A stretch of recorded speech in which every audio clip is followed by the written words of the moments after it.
चलिए बात करते हैं अगली बड़ी खबर की। चीन ने आज ये बोला है कि ताइवान की स्वतंत्रता के लिए समर्थन दिखाने की कोशिश करना अमेरिका को भारी पड़ेगा। चीन ने अमेरिका को खुल्लम खुल्ला ये चेतावनी दी है, इसके लिए अमेरिका को कीमत चुकानी पड़ेगी भारी भरकम। रूस के यूक्रेन पर हमले के बाद ताइवान ने भी चिंता जताई है कि चीन भी उसी तरीके से हमला कर सकता है उनके ताइवान पर, जिस तरीके से रूस ने यूक्रेन के ऊपर हमला किया है। चीन ताइवान को अपना हिस्सा बताता है, जबकि ताइवान खुद को अलग देश बताता है और अब चीन ताइवान पर हमला करने की ठान चुका है।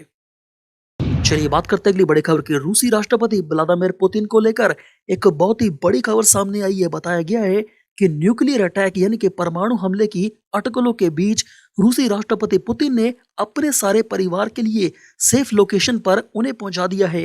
ये इसीलिए क्योंकि परमाणु हमले में पुतिन का परिवार बचा रहेगा, परमाणु बंकरों में उस पर परमाणु हमले का कोई खतरा नहीं होगा। खबरों के मुताबिक पुतिन का परिवार साइबेरिया के अंडरग्राउंड सिटी में रहता है। जी हां, जमीन के नीचे बंकर नहीं बल्कि पूरे का पूरे शहर में ये पुतिन ने बसाया है।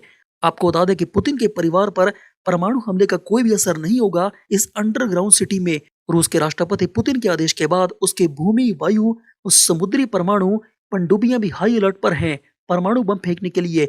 नाटो के पास स्वयं कोई परमाणु बम नहीं है, लेकिन उसके 3 सदस्य अमेरिका, ब्रिटेन और फ्रांस के पास परमाणु अस्त्रों का भंडार है। चलिए बात करते हैं अगली बड़ी खबर के। रूस के साथ छिड़ी जंग के बीच यूक्रेन यूरोपियन यूनियन का सदस्य बनेगा। यूक्रेन को सदस्य बनाने के लिए प्रक्रिया शुरू कर दी गई है। यूरोपियन संसद ने यूक्रेन के सदस्यता के लिए किए गए आवेदन को स्वीकार कर लिया है, जिससे रूस भड़क गया है। चलिए बात करते हैं अगली बड़ी खबर की। यूक्रेन ने अभी अभी यह बड़ा दावा किया है कि बेलारूस के सैनिकों ने भी यूक्रेन पर हमला बोल दिया है, जिसकी वजह से अब यहाँ पर मार पड़ रही है दोहरी यूक्रेन के ऊपर बेलारूस से भी। चलिए बात करते हैं अगली बड़ी खबर की। जी आपको बता दें कि समाचार एजेंसी ANI ने सूत्रों के हवाले से हमें यह बताया है कि 9,000 से अधिक भारतीय नागरिक यूक्रेन से निकाल लिए गए हैं मोदी सरकार द्वारा। चलिए बात करते हैं अगली बड़ी खबर की। रूस से आजादी की लड़ाई लड़ रहे यूक्रेन का हौसला अब भी मजबूत है। इसका एकमात्र कारण है यूक्रेनियों का जोश और राष्ट्रपति जेलेंस्की का हार ना मानना और जज्बा।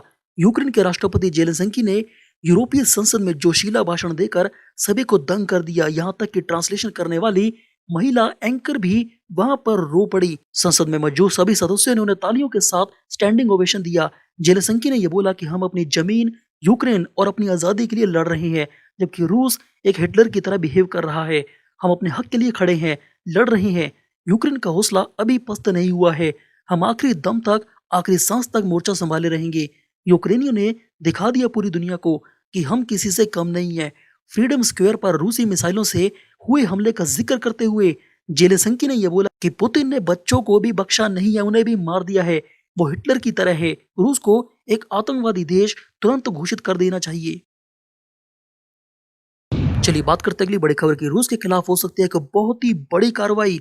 सुरक्षा परिषद से निकालने की बड़ी तैयारी, बौखला गया है रूस। आपको बता दें कि यूक्रेन के खिलाफ सैन्य अभियान चला रहे रूस पर लगातार प्रतिबंध लगाए जा रहे हैं, जिससे रूस पूरी दुनिया में आइसोलेट हो चुका है। इसके अलावा रूस पूरी दुनिया में अब बदनाम हो चुका है हिटलर की तरह। प्रतिबंधों का दायरा बढ़ता जा रहा है, जिससे रूस बर्बाद हो चुका है। अब ब्रिटेन ने यह बोला है कि रूस को संयुक्त राष्ट्र सुरक्षा परिषद से बाहर करने का विकल्प भी हमारे पास है, जिससे रूस भड़का हुआ है। चलिए बात करते हैं अगली बड़ी खबर की। रूस ने अभी अभी यूक्रेन की राजधानी कीव पर बड़ा हमला किया है। बता दें कि रूस ने कीव में टीवी टावर पर बड़ी एयर स्ट्राइक की है। इस हमले के बाद से यूक्रेन के टीवी चैनलों का प्रसारण ही बंद हो गया है और यहाँ पर अब यूक्रेन में लोगों को कुछ पता नहीं चल रहा कि उनके देश में क्या हो रहा है। पूरे का पूरा मीडिया ब्लैकआउट हो चुका है। चलिए बात करते हैं अगली बड़ी खबर की। रूस के राष्ट्रपति व्लादिमीर पुतिन की जिद भारत को पहुंचाएगी सबसे ज्यादा नुकसान। रिपोर्ट में यह बोला गया कि ताजा हालातों से भारत के साथ ही थाईलैंड और फिलीपींस को सबसे अधिक नुकसान होने वाला है। शुद्ध रूप से तेल इंपोर्ट होने के चलते भारत को काफी ज्यादा नुकसान होने वाला है। तेल महंगा होगा भारत में। तेल महंगा होगा तो खाने पीने की सब चीजें आसमान को छू जाएंगी। 2 वक्त की रोटी भी खाना भारत में मुश्किल हो जाएगा। आपको बता दें कि ग्लोबल मार्केट पूरी तरीके से डूब चुकी है। करेंसी वैल्यू खत्म हो चुकी है, जिसका सीधा असर भारत में भी पड़ चुका है। किचन के ऊपर और महंगाई के ऊपर सब कुछ महंगा होगा अब।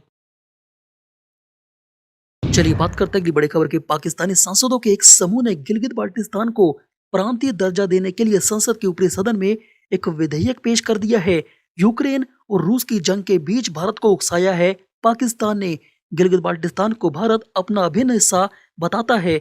भारत ने साफ तौर पर पाकिस्तान को यह बताया है कि गिलगित और बाल्टिस्तान समेत जम्मू कश्मीर लद्दाख का पूरा केंद्र शासित प्रदेश भारत का अभिन्न हिस्सा है।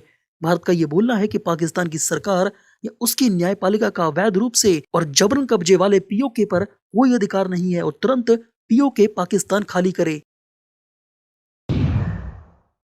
इस समय की बड़ी खबर, जी आपको बता दें कि तीसरे विश्व युद्ध की तैयारी कर रहा है रूस। शुरू किया परमाणु पनडुब्बियों और मिसाइलों के साथ परमाणु युद्ध का अभ्यास।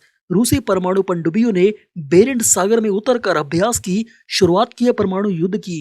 इस अभ्यास के दौरान बर्फ से ढके साइबेरियाई क्षेत्र में मोबाइल मिसाइल लॉन्चर की भी चहलकदमी देखी गई है पुतिन के आदेश के ऊपर।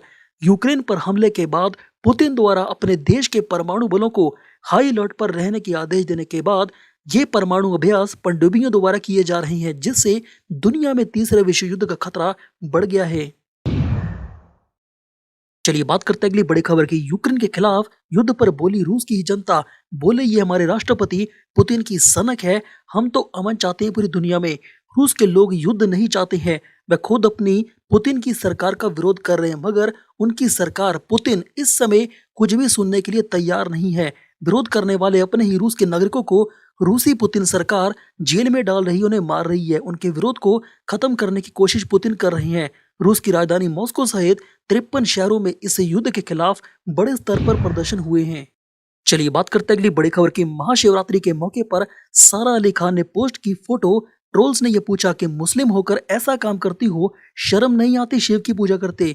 शिवरात्रि के खास मौके पर अभिनेत्री ओंकारेश्वर ज्योतिर्लिंग के दर्शन करने पहुंची। इस तस्वीर को शेयर करते हुए सारा अली खान ने कैप्शन में ये लिखा कि हैप्पी महाशिवरात्रि, जय भोलेनाथ। एक यूजर ने अभिनेत्री के इस पोस्ट पर कमेंट करते हुए लिखा कि मुसलमान होकर ऐसा काम करती हो, हिंदू धार्मिक पूजा करती हो, शर्म नहीं आती। वहीं एक यूजर ने यहाँ तक बोल दिया कि आप किस तरह की मुसलमान हो जो शिव जी को पूज रही हो, जबकि अन्य यूजर ने कमेंट करते हुए लिखा कि तुम्हारे पिता मुस्लिम हैं और तुम हिंदू, ये शर्मनाक बात है।